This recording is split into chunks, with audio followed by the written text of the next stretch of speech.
예, 오늘은 하나님의 은혜가 풍성하고 감사한 부활의 주일입니다. 부활의 주일의 아침에 우리에게 예배를 허락하신 하나님께 감사를 드립니다. 오늘 말씀 가운데 보면 제자들이 예수님이 돌아가시기 전에 예수님께서는 그들에게 격려하셨고 위로하셨고 또 경고라고 하지만은 그들이 마음이 흔들리지 않도록 붙잡아 주셨던 것을 보게 됩니다.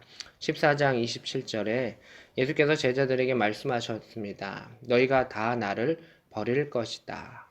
내가 목자를 치리니 양들이 흩어지려 했습니다. 이렇게 말씀하시는 것을 보게 됩니다. 그래서 너희가 나를 버릴 것이야. 너희는 나쁜 놈들이야. 라고 이야기하시는 것이 아니라 너희가 그렇게 흔들릴 수밖에 없음을, 또한 그것은 하나님의 계획과 말씀 안에 이루어질 것을 이야기하신 것을 보게 됩니다. 그러나 그 사건, 그 하나의 사건만을 더 말씀하신 것이 아니라 28절에 그러나 내가 살아난 후에 너희보다 먼저 갈릴리로 가리라 라고 말씀하시는 것을 보게 됩니다. 그래서 우리 사람들에 대해서도 이야기해 주시고, 그러나 하나의 말씀에 대해서, 계획에 대해서 이루어 주시고, 그 계획이 어떻게 이루어져 나가는지까지도 이야기하시는 예수 그리스도의 그 모습, 또 말씀에 대한 그 모습을 볼 수가 있습니다. 29절에 베드로는 다 버릴지라도 나는 그렇지 않겠습니다 라고 이야기를 합니다. 그리고 예수님께서는 닭이 두 번 울기 전에 세 번 나를 부인할 것이다 라고 말씀하신 것을 보게 됩니다. 31절에 베드로가 이야기합니다. 내가 주와 함께 죽을지언정 주를 부인하지 않겠습니다. 그리고 이것은 베드로만 이렇게 이야기한 것이 아니라 모든 제자도 이와 같이 말했다. 이 모든 제자 중에는 가룟 유다도 들어있을 수 있습니다. 그리고 도망했었던 모든 제자가 들어갑니다.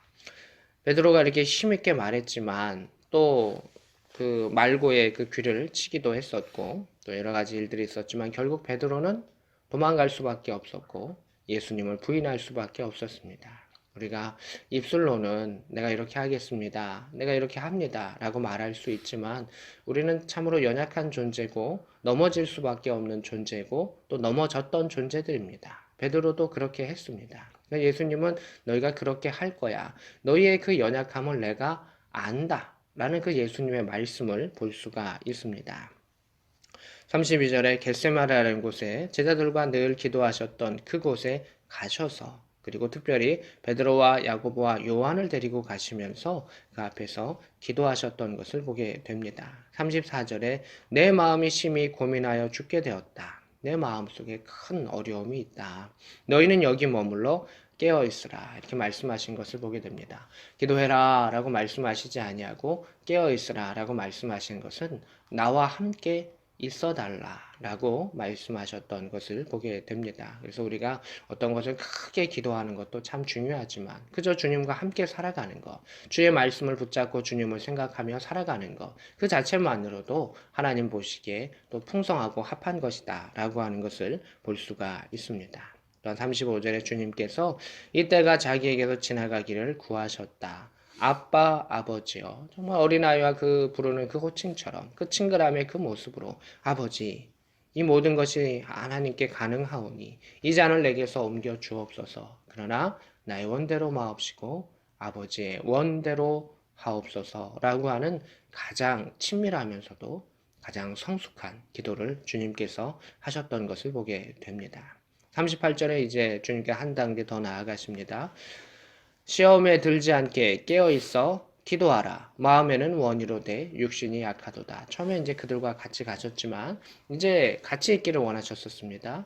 그리고 더 기도가 깊어지며 깊어지며 깊어짐에 따라서 그들에게 이야기하셨습니다. 깨어서 이제는 기도해 주어야 한다. 그런데 나를 위한 그 기도가 아니다. 그것은 바로 너희를 위한 기도다. 라고 말씀하시는 것을 보게 됩니다. 그래서 주님과 함께함으로 주님 안에 힘과 위로가 되는데 우리가 기도하고 중보하고 또 여러 가지 하는 것 중 그것의 혜택은 누가 보는 것이냐? 우리 자신이 본다라고 하는 것입니다. 그래서 우리가 하나님 나라를 위하여 뭐 크게 기도하는 것 같고 무엇하는 것 같지만 실질적으로 그것은 우리 자신이 흔들리지 아니하고 믿음의 용사로서 싸우며 나아갈 수 있도록 주께서 허락하시는 은혜의 역사다라고 하는 것을 보게 됩니다.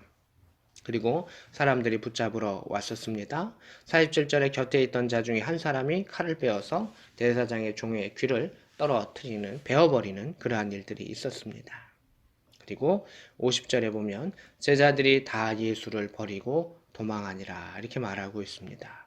31절에는 모든 제자가 주님을 부인하지 않겠다라고 이야기했었고 50절에는 제자들이 다 모든 제자가 다 예수님을 버리고 도망하였다라고 말하고 있습니다. 이것이 우리 사람들의 연약함의 모습을 보여줍니다.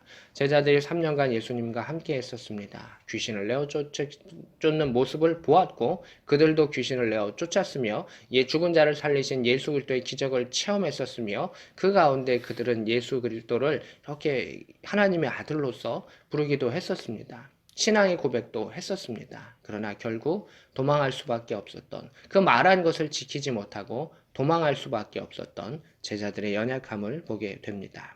51절과 52절은 이 마가복음에만 나타나는 재밌는 구절입니다. 한 청년이 벗은 몸에 베옷 이불을 두르고 예수를 따라가다가 무리에게 잡혔습니다. 그리고 베옷 이불을 버리고 벗은 몸으로 도망하였다. 다른 데는 나와 있지 않고 여기 안에만 나와 있기 때문에 이게 무슨 뜻인지 정확히 살피기는 쉽지 않습니다. 그렇지만 한 청년이 어떤 제자가 있었습니다. 12제자는 아니지만 예수님을 따르던 누군가의 그 제자가 지금 예수님께서 붙잡혀 가시는 그 모습 속에 때로는 잠결에 때로는 그 경황 없는 그 중에 그냥 벗은 몸에 헛 이불을 두르면서 예수님을 따라갔다라고 말합니다. 오늘날에는 뭐 러닝 셔츠도 있고 팬티도 있고 속옷이 이렇게 돼 있지만 예수님의 시대 때는 이 속옷이라고 하는 것이 이렇게 잘 변변하게 갖춰지지 않을 수도 있고 또한 그것을 다 갖춰 입고 자는 사람들도 아마 없었을 것입니다. 그래서 가난한 자들에게는 그 겉 외투가 나갈 때는 옷이었고 들어올 때는 또 이불이기도 했었습니다. 그런데 이 청년이 이제 잠결에 자는 중에 그러한 상황들 속에 경험 없는 중에 그 예수님을 따라갔었던 이게 도대체 무슨 일이냐 따라갔었던 그 모습을 보게 됩니다. 그러다가 무리에게 이렇게 잡히게 되었을 때 도망할 수밖에 없었던 그 비참함의 상황을 보여주고 있습니다. 그래서 제자들 역시 주님 버리지 않겠습니다 라고 이야기하다가 다 버리고 도망할 수밖에 없었고 또 여기 한 청년이 그 주님을 따라가는 것 같지만 도망할 수밖에 없었고 비참하게 도망갈 수밖에 없었고 벌거벗은 모습으로 도망할 수밖에 없었던 우리 인간의 연약함 그것을 바라봅니다. 세상의 눈으로 바라보았을 때 조롱이 될 수도 있겠죠. 또 추하다고 볼 수도 있겠죠. 그러나 성경은 하나님께서 우리를 바라보심에 그 죄의 모습 속에 그 추함을 연약함으로 바라봐 주시고 그 안에 예수 그리스도의 보혈이 덮이고 예수 그리스도의 긍휼이 덮였을 때 우리는 그것 안에서 다시금 일어설 수 있다라고 하는 것을 보게 됩니다. 베드로를 다시금 만나시면서 또 부활해 주신 주님께서 우리에게 이야기하신 것은 우리 사람은 말로써 행하고 말로써 할 수 있는 것 같고 또 말로써 못한다고 이야기하지만 하나님은 말씀을 통해서 우리에게 할 수 있다라고 말씀하시며 그 말씀하신 것을 이루어 가시는 능력의 주님인 것을 보게 됩니다. 예수님께서 처음 시험을 받으셨을 때도 말씀을 통해서 시험을 받으셨고 그 말씀 가운데 그것을 이겨내셨으며 하나의 말씀을 이루어 가셨던 말씀의 종교 그것이 부활의 종교 기독교의 핵심인 것을 보게 됩니다. 그러면서 마지막에 우리 16절에 그 말씀을 보게 되면 여기서도 이렇게 나옵니다. 갈릴리로 가시나니 전에 너희에게 말씀하신 대로 너희가 거기서 배우리라 라고 이야기를 하는 것을 보게 됩니다. 그래서 주님께서 말씀하신 대로 하나님께서 약속하신 대로 그것을 이루어 가신다. 사람은 한다고 이야기하고 못한다고 이야기하고 한다고 이야기하나 그 이야기를 지키지 못하고 못한다고 이야기하고 도망가고 주저앉을 수밖에 없는 것이 사람의 모습이고 죽은 자는 부활할 수 없다고 다시 살 수 없다고 주저앉을 수밖에 없는 것이 사람의 모습이지만 주님은 하나의 말씀을 선포하셨고 하나의 말씀을 약속하신 그대로 그것을 말씀하신 대로 이룰 것이고 너희가 그것을 볼 것이라 말씀하셨습니다. 그래서 부활이라고 하는 것은 우리의 연약함을 주께서 바라보시고 품으셨고 너희도 나와 같이 하나님의 계획과 하나님의 말씀 안에 그 놀라운 일들을 행할 수 있다. 죽음과 병듦과 두려움과 실패와 넘어짐과 그 모든 것을 뛰어넘어 주께서 행하신 것처럼 너희도 주님의 길을 따라갈 수 있다. 지금은 도망할 수밖에 없고 호디불 속에 벌거벗어 도망할 수밖에 없는 연약한 자들이지만 예수 그리스도의 그 부활을 체험하면서 그 주님의 말씀의 역사를 체험하는 가운데 주께서 이끄시는 그 영광의 자리에도 함께하며 이제는 담대함으로 나아갈 수 있기를 원합니다.